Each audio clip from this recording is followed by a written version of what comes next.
and welcome here to TalkFCB, and welcome back to the channel, guys. And boy, have I missed all of you. It has been 2 very, very long days. I didn't upload there on Christmas Eve. I didn't upload on Christmas Day. And honestly, it nearly killed me. It was really, really strange to be away from you all for what felt like such a long time. But I'm back now. I'm ready to go, and in today's video, we are going to be discussing the latest on the transfer front with plenty of rumours surrounding the club over the past few days, including Mustafi from Arsenal, Eric Garcia from Man City, David Alaba from Bayern, and Memphis Depay from Lyon. We're also going to be talking about what PSG's sacking of Tuchel could mean ahead of Barça versus PSG in the Champions League. It's all coming up for you. It's great to be back. So let's get to it. But first of all, guys, of course, what I do want to say is that I hope you all had an absolutely brilliant Christmas period, whether you were celebrating Christmas or whether you weren't. I hope that you all had a really relaxing few days without any football going on in the background. And I think, to be honest, it was nice after such a difficult year, a demanding year, a draining year in many ways, not just on the pitch. We all know that Barça have had their struggles. We all know that results have not been quite where we'd hoped them to be. And it has been difficult at times, but I think away from the pitch, I think when you step outside of that for just a few moments, you understand that yes,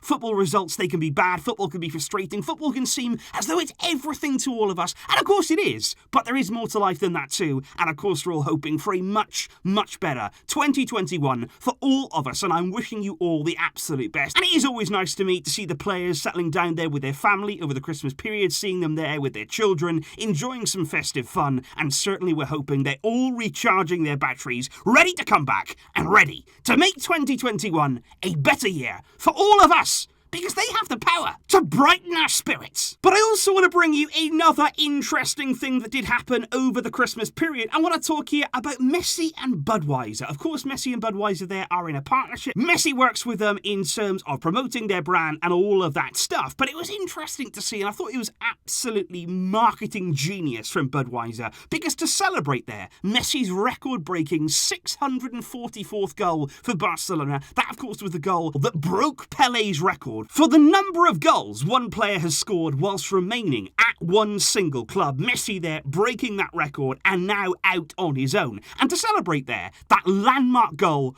Budweiser sent a personalised Lionel Messi limited edition bottle to every single one of the 160 goalkeepers who Messi has scored against in his career. And I think we all saw that, and that is such a cool, such a unique thing there that a company has done in terms of celebrating Messi, and to send a bottle there to a goalkeeper that he scored against. Technically, it's saying, look, Messi has scored against you, and that should be a bad thing, but I think many goalkeepers there receiving their specialised Messi Budweiser, it was almost like a privilege. You saw the likes of Jan Oblak, you saw Kepa, you saw even the legend that is Buffon posing there with the picture of the Lionel Messi bottle, and they seem proud, and that is the magnitude really of what Messi has done throughout his career. And I thought it was interesting imagining what Diego Alves, Iker Casillas, Irizos, Andres Fernandez, what they're all going to be up to over Christmas, because they've had an absolute stack of beers delivered, and they're going to be enjoying the many, many goals that Messi has put past them over the years. And of course, in 2021, we're hoping for more magic from our main man. But if we move on now to some of the big news over the past few days, and of course the big one there was that PSG sacked their coach, Thomas Tuchel, on Christmas Eve. That happened there on Thursday after he was in charge for 2.5 years. PSG are currently third in Liga 1 after 17 games. And I think in general though, even despite the fact they are third in their league, it's been a bit of a stop-start season for PSG so far, but it was still a surprise there. They sacked the coach who took them, let's not forget, to a Champions League final last season when they lost out to Bayern. And even this season, you look at them right now, third place in their league, they are only a single point behind Lyon and Lille, who sit above them, and you would expect them to close the gap over the course of the season. And also PSG in the Champions League this season, they've done very, very well. They've navigated their way through what was a tricky group, known to be the trickiest group there was in the Champions League group stage this season, finishing above RB Leipzig and also Man United as well. And I just think in the end, it was actually one of those situations whereby it wasn't really on the pitch the decision was made. I think it was certainly there, things behind the scenes. There's a lot of talk there about Tuchel's relationship with Leonardo, the sporting director. Apparently those two did not see eye to eye. And it all came to a head, really, when Tuchel came out in an interview and he said, actually, I feel more like a sports politician than a coach. And I think that really explains what's going on behind the scenes at PSG, what happens there in the dressing room. You've got many, many big egos. You've got people there outside and at board level trying to interfere there in the signings. And it is not an easy place to coach by any means. Now, it's widely been anticipated that Mauricio Pochettino, still out of a job after he was sacked by Tottenham quite a while ago now. He was, of course, linked to the Barça role back in the summer. That didn't happen. Could he now end up at PSG? It's looking increasingly likely. But what would that mean ahead of our game against them, which, of course, comes the first leg on the 16th of February. And I think it is interesting to imagine there what Pochettino could do with PSG. Of course, Pochettino is a hugely respected coach. He's done so much good work over the course of his career. He did absolutely brilliant things with Tottenham, but I think PSG, that's a very different job. Much like it would have been had he come to Barcelona. It is a different surroundings. It is a different environment. The pressure there at PSG is going to be much, much higher than what he had at Tottenham. And also those egos. It is going to be difficult there to control that dressing room. PSG right now are still working on renewals for Mbappe, for Neymar. I don't think everything is 100% rosy there. I think they may be a bit concerned about their star players maybe moving on if they don't agree those contract terms. And I just think Pochettino there, he is somebody who can get PSG playing a really good way. You think about all that intensity, you think about the way that Pochettino has his teams play, and he is a brilliant coach. But I think against us, what we need going into this is just confusion, doubt. We want a little bit of uncertainty there from PSG, and I think now it's going to be a big, big month for them. January, they're going to bring in their new coach, most likely. It will be Pochettino. And if he doesn't hit the ground running, if he doesn't really manage to improve their results in the league, that could be very, very interesting ahead of our game against them.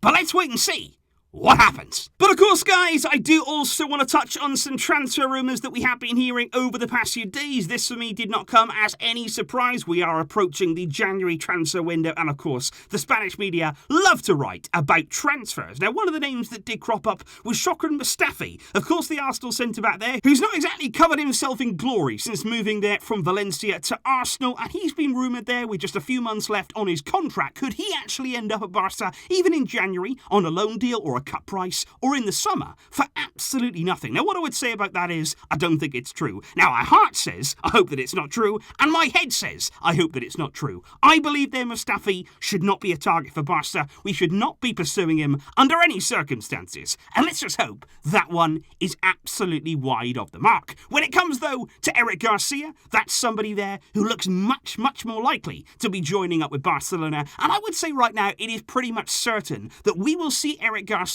in a Barca shirt in 2021. The only question that remains is it going to be in January or is it going to be in the summer, when again his contract is going to expire at Man City. I think right up until now, City, Guardiola, they've been trying to get Eric Garcia to change his mind, sign that renewal, not go back to his boyhood club in Barca. But I think Eric Garcia, he's had his mind made up. He's had something in place now with Barca for a while in terms there of an agreement for a transfer. It will happen. I don't quite think that it'll happen in January, simply because the new board don't come in until the very end of that month. It is a slight possibility, but I think most likely we're going to see this man at the heart of our defence come the summer. Eric Garcia, though, is not the only centre-back who has been linked with Barcelona, because a man who's played at the heart of Bayern's defence now for the past few years, David Alaba, he is another player, and there are plenty of players who are out of contract in 2021, and his agent right now is said to be awaiting likely interest from not only Real Madrid, not only Man United, not only Man City, but also Barca as well. Alaba will be leaving Bayern Munich. He's still a player who's in the very prime of his career, but of course he would demand some big, big wages and likely a big signing on fee. We're going to have to wait and see if Barca go down that route. It has been spoken about by a few presidential candidates, but again, it'll depend most likely on who comes in and what plan they have for the club. Finally, though, we do have to talk about Memphis Depay, somebody who does continue to be linked with Barcelona. Ronald Koeman has made it absolutely no secret of his admiration for Memphis. But again, it's all going to depend on who comes in. Because let's not forget here, Koeman is somebody who desperately wants to bring in Depay. He's somebody also, again, his contract is running down. He is going to be available there at a cut price in January. But let's not forget here, the person who comes in as the new president, he might actually not count on Koeman. So if Koeman's not here, probably Depay is not going to end up at Barça, and that's why I think the January window, in general, it's going to be a very, very tough one for Barça to actually make any moves in, simply because you'll only have a week there at the very end of the month when everything is in place. That, for me, is not going to be a priority. That's the very, very short term. We have to look at the bigger picture. We have to plan and make sure here we're not rushing into deals. So I wouldn't expect too much business there to be done in January. And that, for me, with the squad that we have and the players we have, I wouldn't mind about that too much at all. But of course, guys, please do let me know your thoughts in the comments down below. And of course, tomorrow, I don't even need to remind you, but it is that big Lionel Messi interview. That's going to be coming there in the night on Sunday over in Spain. I am looking forward to it. I believe that it's going to be a positive interview for us, especially given what we've heard so far from the extracts that have been released. I'll keep you updated on all of that now that we're gearing up again for Barça to return. Thanks for joining me, guys, and thank you for your patience during my little time off for Christmas. I hope you're all doing well, and I wish you a really good day. I'll see you soon. But until next time, as always, Visca, the hell Barça.